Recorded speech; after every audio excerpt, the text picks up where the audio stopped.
Assalamualaikum warahmatullahi wabarakatuh. Perkenalkan, saya Naila Naimatul Urfa dengan NIM 24108020091. Pada kesempatan kali ini, saya akan membawakan kisah peradaban Islam di masa Turki Utsmani. Membaca sejarah peradaban Islam terasa belum lengkap tanpa mempelajari sejarah Daulah Turki Utsmani, karena daulah inilah satu-satunya kekuasaan Islam yang berhasil menaklukkan Konstantinopel, setelah sebelumnya banyak daulah Islam lain yang gagal dalam melakukannya. Nah, setiap daulah Islam itu memiliki peranannya masing-masing dalam sejarah, seperti Daulah Umayyah Syria berhasil dalam memperluas wilayah Islam hingga menjadi negara adikuasa. Ada pula Daulah Abbasiyah di Baghdad, Umayyah II di Cordova, Fatimiyah, dan Mamalik di Mesir itu berjasa dalam pengembangan ilmu pengetahuan dan peradaban. Nah, sementara itu, Turki Utsmani kembali menyumbangkan wilayah kekuasaan yang sangat luas, terutama melalui ekspansi ke Eropa Timur. Keberhasilan terbesar dari Turki Utsmani adalah penaklukan Konstantinopel oleh Sultan Muhammad Al-Fatih pada tahun 1453 Masehi, yang dimana membuka pintu ekspansi Islam ke Eropa secara lebih luas. Puncak kejayaan wilayah Turki Utsmani terjadi pada masa Sultan Sulaiman I dengan wilayah kekuasaan yang membentang dari Asia, Afrika, hingga Eropa Timur dan berbatasan dengan 3 lautan, yaitu Laut Merah, Laut Tengah, dan Laut Hitam. Oleh karena itu, Turki Utsmani tercatat sebagai daulah Islam terbesar dan terlama berdiri. Selanjutnya yaitu pembentukan pemerintahan Turki Utsmani.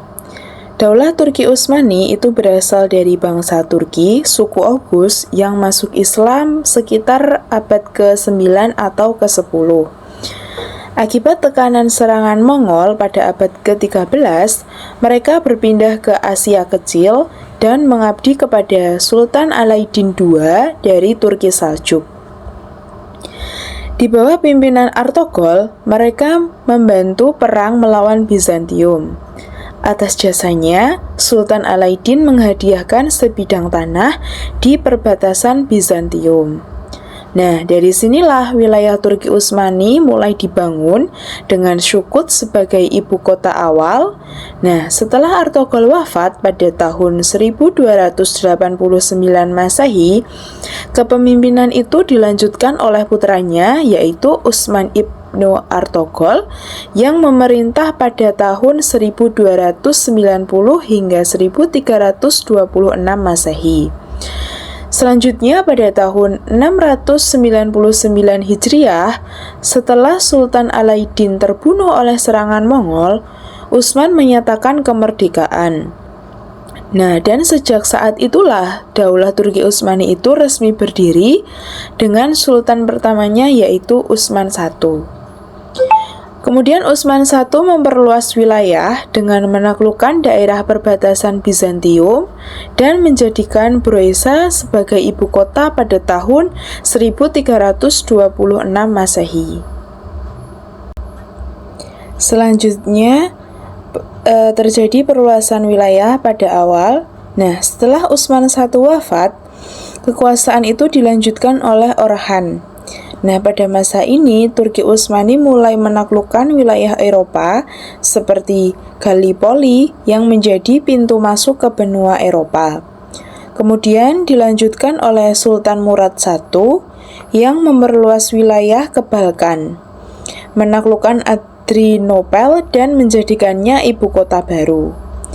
Keberhasilan ini membuat kerajaan-kerajaan Balkan dan Bizantium itu terdesak dan akhirnya mengakui keberadaan Turki Utsmani di Eropa. Kemudian pada masa Murad I dibentuk tentara elit Yenisari yang berasal dari pemuda-pemuda Kristen yang masuk Islam dan dididik secara militer. Nah, selanjutnya itu ada pada masa Bayazid I dan krisis. Kekuasaan selanjutnya itu kan berada di tangan Bayazid I yang berhasil menaklukkan Bulgaria dan membuka jalan menuju Hongaria. Namun ketika bersiap menyerang Konstantinopel, Bayazid itu menghadapi serangan Timur Leng. Dalam Perang Ankara tahun 1402 Masehi, Bayazid itu mengalami kekalahan telak, tertawan, dan wafat dalam tawanan. Kekalahan ini menyebabkan kevakuman kekuasaan, wilayah-wilayah melepaskan diri, dan putra-putra Bayazid saling berebut kekuasaan.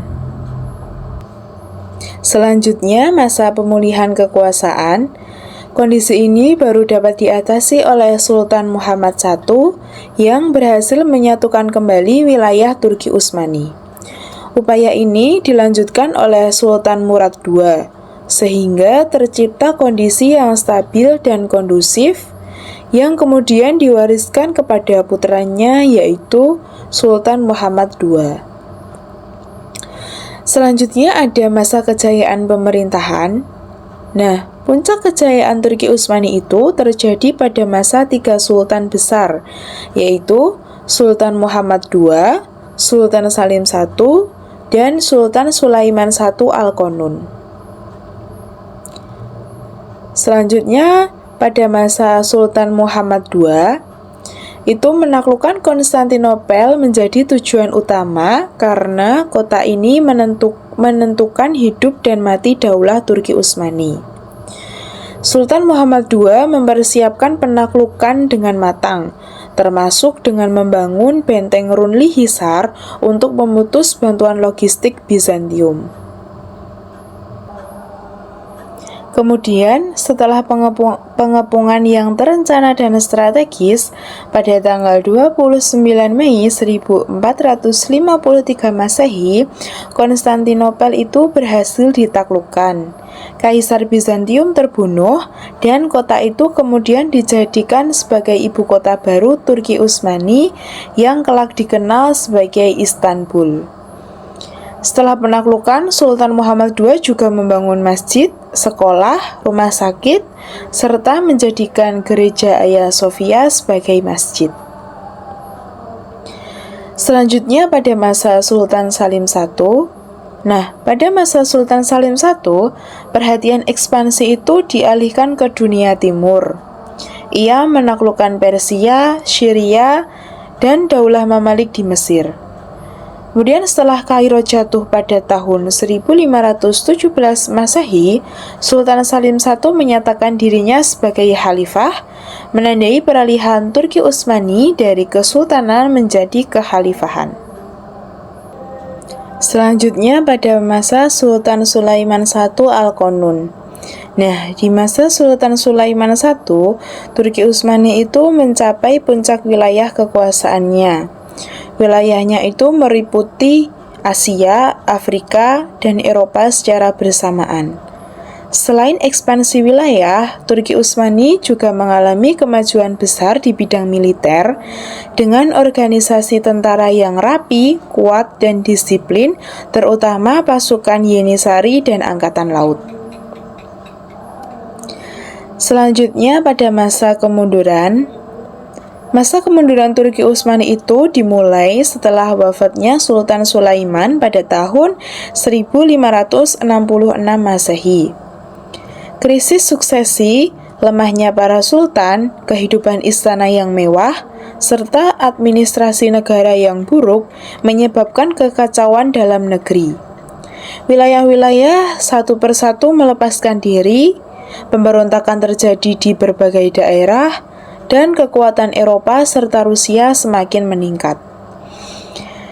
Pada akhirnya, Turki Utsmani ini dijuluki sebagai The Sick Man of Europe, hingga runtuh dan berubah menjadi republik pada tahun 1923 Masehi. Demikian pembahasan singkat mengenai sejarah Turki Utsmani, mulai dari berdiri, masa kejayaan, hingga kemundurannya. Daulah ini memberikan kontribusi besar bagi dunia Islam, terutama dalam perluasan wilayah dan kekuatan politik Islam selama berabad-abad. Cukup sekian penyampaian saya, kurang lebihnya mohon maaf. Wassalamualaikum warahmatullahi wabarakatuh.